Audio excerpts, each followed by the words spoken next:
کسی پہ اعتماد نہ کیا کریں. ہمارے حضرت فرمایا کرتے تھے جب رات کو سوتے ہیں نا تو اپنا بٹوا اپنی جیب میں رکھیں یا لاکر میں. اعتکاف میں بھی ہیں آپ, تبلیغ میں بھی ہیں. لوگ اعتماد کرتے ہیں یار یہ ساتھی تو اعتکاف والے ماشاء اللہ پوری رات شب قدر میں عبادت کی اس نے, یہ کہاں میرے پرس سے پیسے نکالے گا یار, رکھے رہنے دو. تو بھائی نیت بدلتے دیر نہیں لگتی, ایک بات. نمبر 2, اگر وہ کسی اور نے چرا لیے, بدگمانی آپ کو کس سے ہوگی؟ اس سے. یہاں بھی ایک اچھی بلی ٹینشن.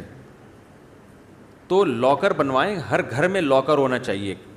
ہر چیز بینک میں نہیں رکھی جا سکتی, لاکر ہر گھر میں ہونا چاہیے. اور آپ کا پرسنل لاکر ہو جس کا پاسورڈ آپ کی بیوی کو بھی معلوم نہ ہو. سمجھتے ہو؟ کسی کو معلوم نہ ہو. یہ میں اس لیے کہہ رہا ہوں کہ پھر بعض دفعہ چوری ہوتی ہے تو شک بیوی پہ جانے لگے گا. شیطان میاں بیوی کو لڑوانے میں بہت بڑا کردار ادا کرتا ہے. ایسا کام کیوں کرتے ہو کہ آپ کے دل میں بیوی کا شک پیدا ہو جائے بیوی کے بارے میں کہ یار اس نے تو نہیں چروایا, کیونکہ ایسا نہ ہو آپ کو پتہ ہے کہ پاسورڈ اسی کو معلوم ہے تو اس نے نہ چوری کروایا ہو. جب آپ کو پتہ ہے میرے علاوہ کسی کے پاس پاسورڈ نہیں ہے تو آپ بدگمان نہیں ہوگے اگر چوری ہوتی ہے اپنے گھر والوں سے. سمجھتے ہو کہ نہیں سمجھتے؟ تو ایسا لاکر ہونا چاہیے. ہاں اس بات کا خطرہ ہوتا ہے کہ آپ کا انا للہ ہو گیا تو لاکر کا تو پاسورڈ کسی کو معلوم نہیں ہے, اور اس میں کیا پیسے رکھے ہوئے ہیں کس کے ہیں یہ بھی کسی کو معلوم نہیں. اس کے لیے الگ سے ایک وصیت نامہ لکھ کے رکھو, گوگل ڈرائیو پہ یا وہ جو ہے آئی کلاؤڈ پہ ڈال دو اس کو, اور وہ گھر کے باہر کے کسی قابل اعتماد آدمی کو اس کا پاسورڈ بتا دو. گھر کے باہر اس لیے کہ اس کا گھر میں آنا جانا نہیں ہے, چوری کا ایسا نہ ہو گھر کے ہی بندے کو بتا دیا تو وہ پتہ چلا پھر وہی مسئلہ ہو جائے گا.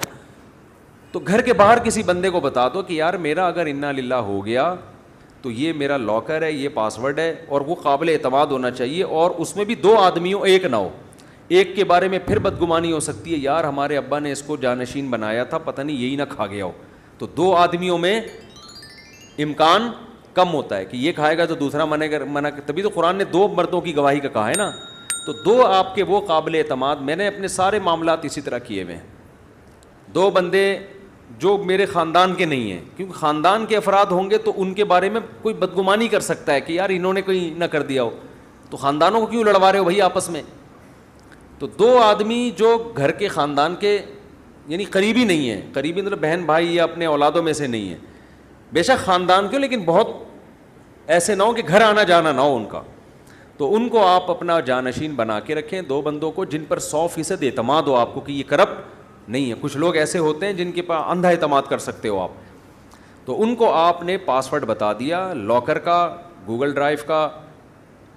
میں نے تو اپنے آئی فون کا پاسورڈ بتایا ہوا ہے کہ میں جیسے ہی مر جاؤں میرا حساب اس میں, تو یہ میرا پاسورڈ ہے, یہ کھول کے یہ پیسے بینک میں اتنے زکوٰۃ کے, اتنے میرے ذاتی, اتنے فلانے کے, اتنے ڈمکانے کے, تو کوئی انشاءاللہ پرابلم نہیں ہوگی. تو اس طرح جو ہے, اسی طرح لاکر کا بھی اسی میں بتایا ہوا ہے ایک فولڈر میں کہ لاکر میں یہ چیز رکھی ہوئی ہے, یہ چیز اس کی ہے, یہ فلاں کو دے دینا, فلاں کو دے دینا.